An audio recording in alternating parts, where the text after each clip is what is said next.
ఉమ్మడి నెల్లూరు జిల్లా నాయుడుపేట మండలం మర్లపల్లి గ్రామంలో తెలుగుదేశం పార్టీ విజయోత్సవ సంబరాలు అన్నమేటి ప్రసాద్, దుప్పల చంద్రశేఖర్ ఆధ్వర్యంలో ఘనంగా నిర్వహించారు.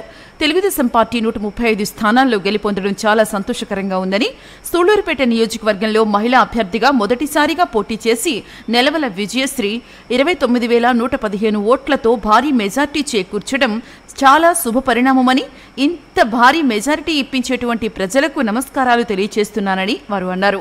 అనంతరం చంద్రశేఖర్ రెడ్డి మాట్లాడుతూ రాష్ట్ర ప్రజలందరూ అభివృద్ధికి పట్టం కట్టారని, రాష్ట్ర ప్రభుత్వం జరగాలంటే చంద్రబాబు నాయుడు సీఎం చేసుకున్న ఆవశ్యకత ఉందని ఎన్నికల్లో చెప్పడం జరిగిందని, అలాగే బాబు తీసుకొచ్చినటువంటి సూపర్ 6 పథకాలు మహిళలకు, విద్యార్థులకు, ఎస్సీ, ఎస్టీ, బీసీ, మైనార్టీ వర్గాలకు ఎంతో అభివృద్ధి చెందుతుందని, ఆయన సారథ్యంలో పనిచేయటం చాలా సంతోషకరంగా ఉందని అన్నారు.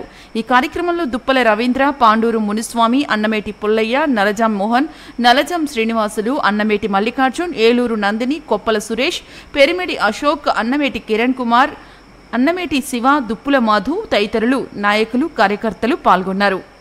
మరిన్ని న్యూస్ అండ్ అప్డేట్స్ కోసం ప్లస్ న్యూస్ ఛానల్ ను సబ్స్క్రైబ్ చేసుకుని బెల్ ఐకాన్ ను ప్రెస్ చేయండి.